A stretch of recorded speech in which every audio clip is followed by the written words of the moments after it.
Welcome to hash tag you. So ఈరోజు మనం మాట్లాడుకోబోయే topic వచ్చేసి 10 మంది 20 మంది గురించి కాదు, ఒకడే 100 మందిలా సమానం. ఆయన యాటిట్యూడ్ స్టార్. ఈసారి ఆ యాటిట్యూడ్ అనేది మిస్ఫైర్ అయిపోయింది. దేనివల్ల ఇప్పుడు నేను చెప్తా. ఎందుకంటే స్టార్టింగ్ నుంచి ఆ వ్యక్తిని మనం చూస్తుంటే జనాలందరికీ ఉన్న ఏకైక ఇంప్రెషన్ వచ్చేసి హీరో ఎలా అయ్యాడా అనే క్వశ్చన్ మార్క్.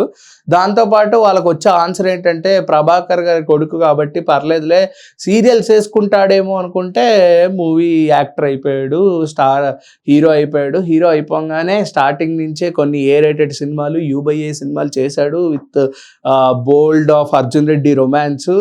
ఇలా స్టార్ట్ చేస్తూ అలా ముందుకు వెళ్తూనే ఉన్నాడు. అండ్ ఇప్పుడు కూడా బరాబర్ ప్రేమిస్తాను ఇంకో సినిమా తీశాడు, యాటిట్యూడ్ స్టార్ చంద్రహాస్.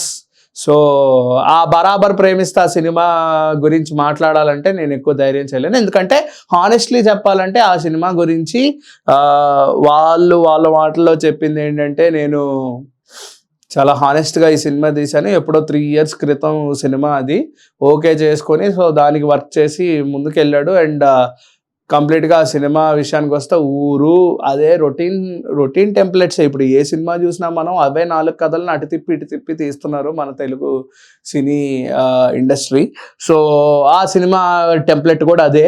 సో ఇందులో నువ్వేం కొత్తగా చూపించబోతున్నావు అంటే నా యాటిట్యూడ్, నా వే ఆఫ్ లుకింగ్ అనేది మారబోతుంది, ఇంకా బాగుంటుంది అని చెప్పేసి నేను అన్నారు. మరి అది ఎలా మారిందో నిన్న ఆయన ఈవెంట్లో స్పష్టంగా చూపించాడు. ఆ ఈవెంట్లో మనకు తెలిసింది ఏంటంటే ఎక్కడా మారలేదు, ఇంకా దిగజారిపోయాడు అనిపించింది నాకు. ఎందుకంటే ఆ ఈవెంట్లో ఆయన మాట్లాడిన మాట, ఏకైక మాట వచ్చేసి ఒక పాట పాడాడు, చాలా లౌడ్ వాయిస్తో, చాలా వెయిటేజ్తో పాట పాడాడు. ఆ పాటలో బూతులు ఉన్నాయి, ఎవరు వినలేని బూతులు ఉన్నాయి. అక్కడ దరిద్రం ఏంటంటే ఆ ఈవెంట్లో పిల్లలు ఉన్నారు, అందరూ చాలామంది ఉన్నారు, లేడీస్ ఉన్నారు, పిల్లలు ఉన్నారు. అయినా సరే గుంజి గుంజి గుంజి గుంజి అది అని చెప్పేసి యూజ్ చేశాడు ట్యాగ్. ఆ ట్యాగ్ విని ప్రొడ్యూసర్ వంశీ నందిపాటి గారు స్పీచ్ ఇస్తూ, నువ్వు ఆ పాట పాడిన దానికి నాకున్న నర్వస్నెస్కి నేను ఇంటికి వెళ్ళిపోయేవాడిని అని ఒక మెన్, అంటే ఒక మగాడు ఇలాంటి మాట చెప్పడం అంటే ఒక ఆడవాళ్ళకి పిల్లలకి ఇంకెంత అన్డైజెస్టెడ్గా ఉంటుంది. ఇది ఏదైతే యూజ్ చేశాడో అది ఇంకెంత అన్డైజెస్టెడ్గా ఉంటుంది వాళ్ళు మాట్లాడే మాటలు. ఆ పాటకి ఈ సినిమాకి ఏమైనా కనెక్షన్ ఉందా, లేకపోతే ఆ బూత్ యూజ్ చేయడానికి కనెక్షన్ ఉందా? దీని తర్వాత ప్రభాకర్ గారు ఎమోషనల్ స్పీచ్ ఇచ్చారు. పాపం వాడు చిన్నపిల్లడు, వాడికి ఏం తెలీదు, వాడు నెగిటివిటీని పెద్ద పట్టించుకోడు. నెగిటివిటీ ఎవరు చేస్తారు? ఆడియన్స్కి ఏమన్నా సరదానా, లేకపోతే ఈ హీరో వస్తున్నాడు, ఈ హీరో మీద వెంటనే దాడి చేసేద్దాం? చిన్న పాయింట్ అంటే ఆడియన్స్కి ఒక ఎంటర్టైన్మెంట్ కావాలి. ఆ ఎంటర్టైన్మెంట్లో ఏ హీరో వచ్చినా చూస్తారు. రీసెంట్గా మనం డెబ్యూట్ హీరోస్లో ప్రదీప్ రంగనాథన్ చూడొచ్చు, 300 crores సినిమాలు తీశాడు. ఇప్పుడు 4th సినిమా కూడా రాబోతోంది. ఎందుకు ఇంత రిసెప్షన్ ఇచ్చారు? తమిళ్లో పక్కన పెట్టండి, తెలుగులో ఆల్మోస్ట్ 50 crores కొట్టింది. తెలుగులో 100 crores కొట్టింది డూడ్ సినిమా. మరి ఈ వ్యక్తికి ఏమైంది? అలాంటి సినిమాలు తీసుకోవచ్చు కదా. యాటిట్యూడ్ ఇలా ఇలా ఇలా ఓ స్టైల్ ఇస్తే కాదు సినిమా తీయడం, ఒక యాక్టర్గా యాక్ట్ చేయడం అంటే దానికంటూ ఒక వాల్యూ ఉంటుంది, సినిమాకు ఒక వాల్యూ ఉంటుంది. అది ఆలోచించకుండా నేను ఇలా తీస్తాను, ఇలా చేస్తాను, నాకు నచ్చింది చేస్తాను, నన్ను వాడుకుంటే నాకు యాటిట్యూడ్ వల్ల లాస్ అయింది, హెయిర్ ఫాల్ కూడా లేదు, మా నాన్నగారు లేకపోతే నాకు ఎన్నో క్యారెక్టర్స్ వస్తాయి, ఇలాంటి మాటలు మాట్లాడడం అనేది చాలా తప్పు నా పాయింట్. ఎందుకంటే ఇలాంటి పాటలు పాడడం కూడా చాలా తప్పు.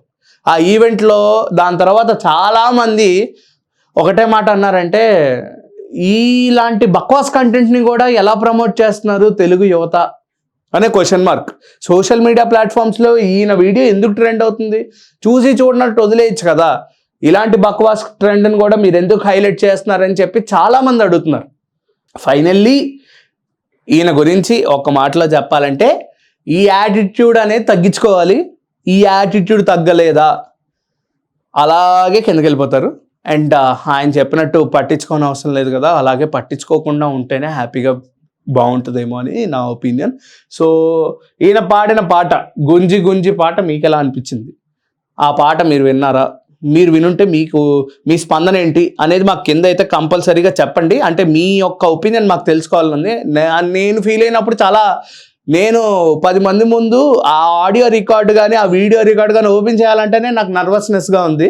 సో బయట వాళ్ళు ఎలా ఫీల్ అవుతున్నారు అనేది నాకు ఖచ్చితంగా తెలుసుకోవాలని ఉంటుంది. సో ఈయన మీద మీ ఒపీనియన్ ఏంటి? యాటిట్యూడ్ స్టార్ ఈసారి నిజంగా యాటిట్యూడ్గా పాట పాడి దాన్ని మీ అందరిని అలరించాడు, మీ అందరిని మెప్పించాడని మీరు అనుకుంటున్నారా?